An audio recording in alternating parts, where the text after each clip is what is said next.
Well, thanks for staying with us, everyone. I've been speaking with Oyebode Fadipe, who is the CEO, Sage Consulting and Communications, former General Manager, Corporate Communications for the Abuja Electricity Distribution Company. Thank you for staying the course on the program, Mr. Fadipe. Let's quickly talk about the metering issue you raised earlier and the role you think it plays in all of these.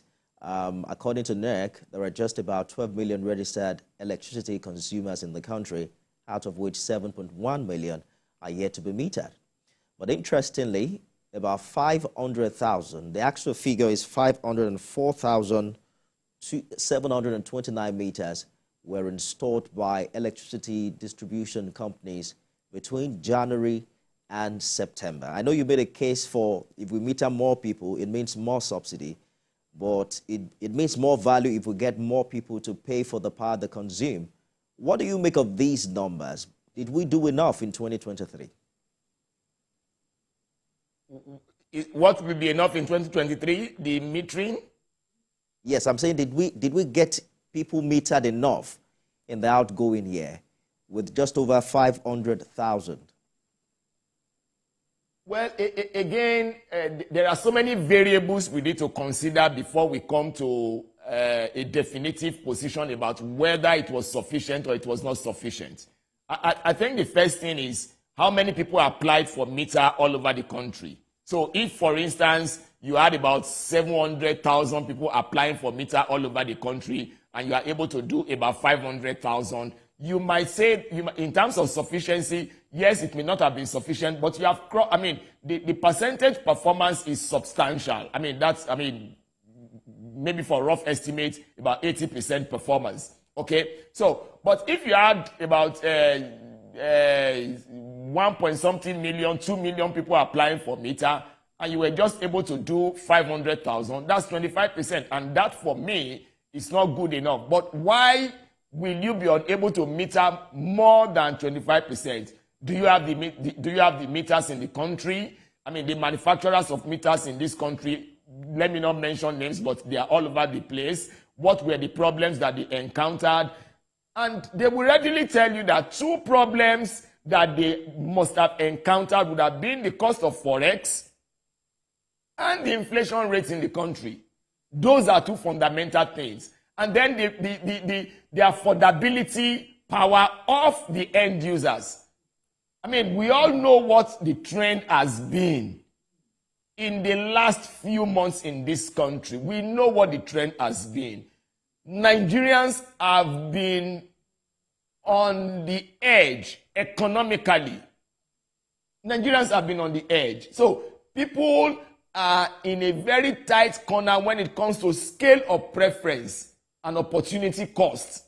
They are in a very tight corner. So they want to ask themselves, do I pay for a meter or I continue to be on the estimated billing platform?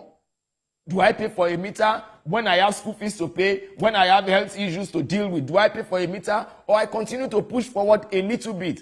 Thank God for for Mr. President, who agreed to adjust, make some payments to Nigerian workers, which would have aided the circulation of money in the economy. But the fact still remains that 500,000, from my own observation, may not be good enough.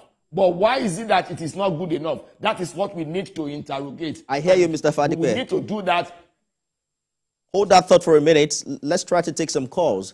Mazi Okorafor has called in from Arochukwu in Abia State. Good morning, Mazi. Okay. Good morning, Mr. Nicholas. Good morning, company.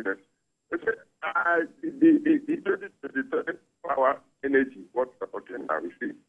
Let me take my own local government and say, during this season, it brought a lot of challenges. At the end of the day, what do we experience? You see here. But the question now is, it's not how you can run an industry or a country to move viable, to move progressively without age. I think the federal government started this issue of the states generate their own energy. What is happening? I don't know whether it's up to two of these states that have started doing that. But it's a situation whereby if the government can give license or power to people, let's make it compulsory. Make that compulsory for states to generate their own energy, it will help us. Because, Barbas, look at what's happening during this festive period. I have some friends who tell me they started work from 8 a.m. They ended around 1 a.m. That's 8 a.m. 1 a.m. in the morning. I said they just know that they have to go and buy this and that. And even they increase the fee for the parking. Now, tell me, if we have 247 energy, my brother, I bet you, nobody in this country will complain about unemployment. Because 90% or 70% of our resources or whatever we are doing now, you have to make use of energy. All right. It doesn't take, I'm asking myself, this is not technology, net them. Mazi, I think we're able to make sense of what you're saying. The network is, not stable at the moment. But I want to say a big thank you for your contribution. He seemed to have raised the issue that the Electricity Act of 2023, speaks loudly about. That act was adopted earlier this year, and there are positions of liberality or liberalization of the country's electricity generation, transmission and distribution at the national level, and also empowering states, companies and individuals to generate, transmit and distribute their own electricity. Is that something that can resolve this matter in a short term? Or what are your thoughts with this, particularly when you consider that states can now issue licenses to private investors who may operate mini-grids and power plants within their own territories? Now, again, we've delved into a very, very crucial area, again, for which we must commend Mr. President, because I think from my own record, Mr. President signed that bill into an act of the National Assembly 11 days into his inauguration, and that stems from the fact that it is something he had always wanted to do, even as the governor of Lagos State, if we recall that history.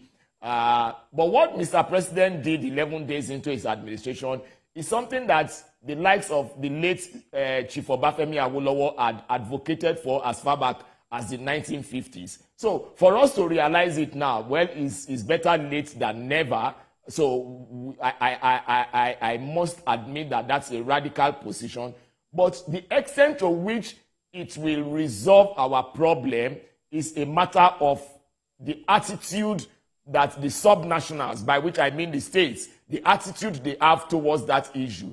On paper, is a fantastic idea. The law is there. It's a policy instrument that should galvanize the sector. But in action, there are still so many things to be resolved. All of these states, all of the 36 states of the Federation, including the Federal Capital Territory, which is also treated as a state for the purpose of things like this, will still need to pass their own electricity law. As we speak today, can we say that 25% of the states have passed their own electricity law? Can we say so? Please hold that thought for a minute. I mean, I know that... let's just take one call, and then we'll return to hearing you on this. Reverend Dominic is on the line. He's been waiting for a while from Alimosho in Lagos. Good morning, Reverend. Good morning, Olufemi. Good morning to Bode in Abuja. If you can hear me clearly, thank you very much. Point. Number one, from the man in Abuja, the electricity must treat as commodity. Number two, I don't want subsidy in electricity. But let me say this. I have been in this in prepaid meter for over 10 years. A month ago, I believe the man in Abuja is telling me, a month ago they came to pick up that meter and put me back on postpaid. So I went to the office and complained. They say I'm there for 10 years. That the meter, after 10 years, they have to replace it. Now, if you know you're going to replace my meter since 10 years ago, why do you remove it now? And I want to pay 150,000 and I cannot get it till April next year. You know you're going to remove this meter 10 years ago. You don't make any plan. So when the man in Abuja is complaining about the loss of energy, the loss of energy is more or less of distance. Who pick up their meter and they cannot replace it? For over a month and now, I'm on postpaid. And for 2 weeks where I am now, I'm living at Alimosho. I have not seen any light in this house. So if there will be I don't want subsidy. Let there be meter so I can control what I use. Good morning, Nigerians. Thank you, Reverend Dominic. I'm sure you heard him clearly, Mr. Fadipe. He's been using a prepaid meter I'm for sure 10 years. I'm sure he's talking about meter. Give me meter so that I can control what I use. Exactly. Okay? Well, again, like I said, meter has become an emotive issue. It's a very critical component of the power sector. There is a conversation around the fact that people should be allowed to walk into the market and buy and pick up their meter just as you pick up your SIM card. But you see, there are also the issue of security of revenue. I mean, the internet today, people break into bank accounts and do anything they want to do. So how do you secure the revenue of the market when you allow people to walk into the market and pick up their meter? So we must come to an agreement on how to make sure that even if you have to pick your meter from the shelf, any market you want, as you pick your SIM card, there must be a back-end system that will also protect the revenue of the market, because you need to be very, very sensitive. One thing that we can give to the telecom sector is that two people cannot use one credit, and the moment you finish your credit, you are cut off. You cannot go into the network again. But that is not the same thing with electricity. With electricity, it's almost free entry and free egress. You enter easily and you come out easily until you are caught. So the issue of meter is a typical one, and meter can be solved. Meter problem can be solved if the liquidity is there. Meter problem can be solved, I can assure you. So the liquidity is controlling a lot of issues. Yes, talking about the meter problem, you know, it is apparently from experience one of the biggest channels of corruption in this country, because you are using the prepaid meter and then perhaps the neighbor has an issue with his, and you begin to see the amount of bills they give him or give her relative to how much such person pays when they are on prepaid meters. I want to believe that that also may have shore up the amount of money that government has been paying for subsidy with a number of unmetered customers across the country. You don't think that perhaps it will, if we have more meters, we will have less burden to carry in that regard? As beautiful as your argument is, the argument is punctured by the fact that electricity is an exact science thing. You know what you generate and you know what is consumed. And again, electricity is such that you cannot store it. It is consumed as it is generated. So even if there are no meters at all, assuming without conceding, my brother, that there are no meters at all, we know the amount of energy that has come out from the generating companies. We know what transmission has gotten at the trading point because there is a meter there. We know what the discos have also received at the trading point because there is a meter there. So if we have to deal that amount... That is exactly my point, Mr. Fadipe. If we know, why are we billing differently? Because I just gave an example. If you're paying 5,000 naira, for instance, on a monthly basis on the prepaid meter, the moment you have an issue with that meter, I bet you that figure will quadruple, if not more. It can be asking you for as much as 25,000 naira. So if we know exact amount of electricity we're consuming, why do we have issues with the billing? Now, again, I'll try to let you see it as clearly as I can. Here is somebody who has 10 oranges, and he moved those 10 oranges from the farm. And by the time he moved it to the middleman, there were about 8 oranges left. Now, those 2 oranges that have been lost is as a result of what you call technical loss. It's allowable in the industry. Now, by the time you are moving from the middleman, which is the transmission company of Nigeria or the wheeling company, because they are the transporters, you now got to the distribution and you got there with about 7. Again, you are allowed that loss. I think globally the loss level is about 5%, if I remember clearly. Now, that will depend on a lot of factors. The technology and the investment, they are influencers of the level of loss that you have in the system. Now, by the time you get to the distribution company with about 7 oranges and you are selling, The distribution people are also allowed. Now, let's say they are allowed to lose one. So you have about 6 left. Now they sell 6 to the customers. And then the money they are realizing is about the money for 4. What happens to the other 2? Or the money for 3? What happens to the other 3? Who is going to be responsible for it? 2 people or 3 people pay for electricity. 1. Or 2 people pay for electricity in this country. 1. Those who are metered. 2. Those who are on estimated billing. For those who are metered, you can determine the amount of energy they have consumed and the naira equivalent, because as the velocity of electron from the generator to the end user must correspond with the velocity of naira from the end user to the market. But there is a differential. Who is responsible for that differential? When the meter is there, fine. For those who don't have meter, who are free riders, they are the ones consuming the balance tree. So the market is not able to realize fully the amount it is supposed to get. So that challenge will always be there. So it sounds a lot like those who are not metered. I agree with you. Yes. I agree with you that if there is no meter and you are putting a customer on estimated billing, you are either losing or the customer is losing. Because it's no longer an exact science, except when NEC came up with the estimated billing methodology and then pegged it and said, okay, for certain area, this is the amount you are likely to pay. But that in itself is not an exact science, because there are challenges with calculating exactly. It's the meter that gives you the exact figure. So whether the meter is there or not, let's not forget about the fact that we know what has been generated, and we know what has been transported, and we know what has been distributed. Are we getting the right money for it? No. Secondly, the issue of not even taxing the commodity rightly is also a challenge, and that's where the issue of subsidy comes in. Yes, I wanted us to tidy up our conversation on the issue of subsidy. Here's what the minister is saying.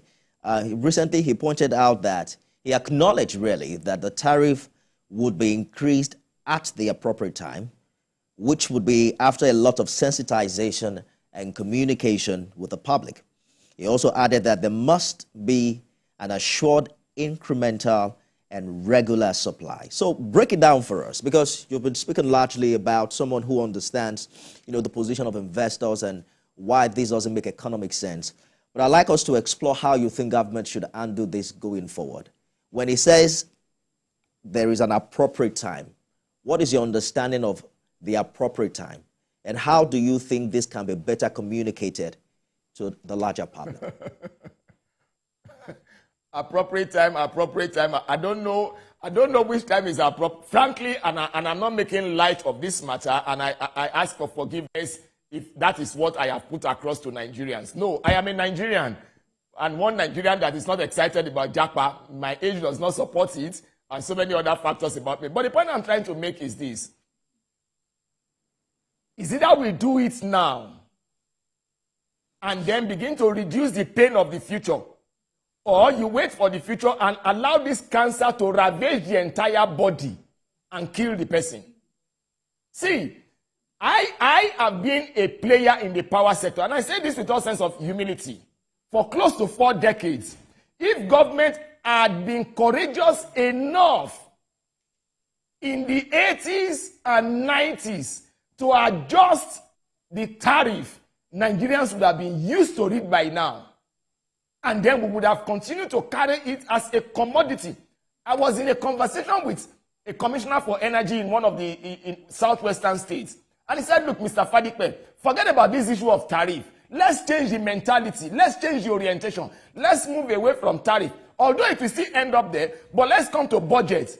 How much budget are you providing for electricity in your family?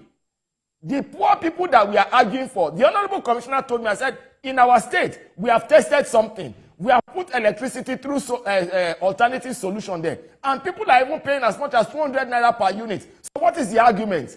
They buy the quantity they want to use, they can afford at any point in time. They use it. Once they finish, they get off the grid. As soon as they have enough money, another money again, they go and buy. When you buy for your telephone, your mobile handset. When you finish the credit, if there's no other credit, what do? You throw the handset somewhere. Or it just becomes a call receiver for you. At least that is still free once your battery is not dead. Call receiving is still free. It is called, it is when you originate a call that you pay for it, at least to that extent. So what are we trying to say? It's better for us to bite the bullet now than to delay. If we delay any further, it may spell a greater disaster. But I do what kind of response, that we need, what kind of reaction we need, do you expect from the people? But hold that thought. Let's quickly take Mr. George's call before we get back to you. Good morning, Mr. George. Good morning, Nifemi. Nifemi, the ab initio, I think the government created a gap when this privatization project started. Electricity is a three-pronged process: transmission, generation, transmission, and distribution. You privatize some, you didn't privatize some. And the person that invested in one area will want to get his money back. Meanwhile, the tempo of operation in one of the chains is not the same with the other. Government is running transmission. Private sector is running Genco and distribution. The mode of operation is not the same. That's where the first problem came from. If you want to privatize, then you privatize everything. Your guest there is talking about investors. But we know that even with the investors coming into, especially with the discos, it was the federal government that was substantially funding them. So there is no country that does not subsidize social services. The government removes subsidy from fuel, not because subsidy is a wrong thing, but because of the corruption that has engulfed it. What I would suggest to our friend there is the average Nigerian, the money they spend to run their business and run their homes on petrol, on generators, is far higher than what they would have paid, even if the tariff was doubled. They would be willing to pay if the tariff is even doubled, provided the electricity is there. Why don't you concentrate on making the supply available? I can tell you that Nigerians will be happy to pay whatever increase you introduce. Mr. George, thank you so much for your contribution. I think we had that conversation earlier about which comes first, you know, to provide the power at that level. He seems to have made a case that the funding is also very important. Something is certain here, Mr. Fadipe. You're saying power isn't cheap and that people will have to pay for it. I can also tell you for free that those we consider, you know, the high finance customers now can hardly use ACs, you know, on their prepaid meters. But I asked you a question earlier. What kind of reaction do you expect from the people? We can't tell how much it will be now, but given the current foreign exchange, we might be looking at 50 or 60% far above what people are currently paying. What kind of reaction do you envisage if this happens? Well, I think from my own knowledge of Nigerians, from the little that I know, by the grace of God, I can say that if you tell Nigerians the truth, I remember in the time of the former military president when there was going to be an adjustment of the cost of petrol. The argument started, I think Frank Olise of NCA in those days was one of those that advanced the argument with some other journalists at that time. And the question was, which is cheaper, Coca-Cola or petrol? And we saw clearly with data that particular drink was more expensive than petrol. So, and Nigerians understood clearly that this was a situation they need to deal with. The same thing with this current situation. I think if we explain to Nigerians very clearly that this is where we are, this is the danger we face, and this is what we need to do, Nigerians will believe you and begin to adjust.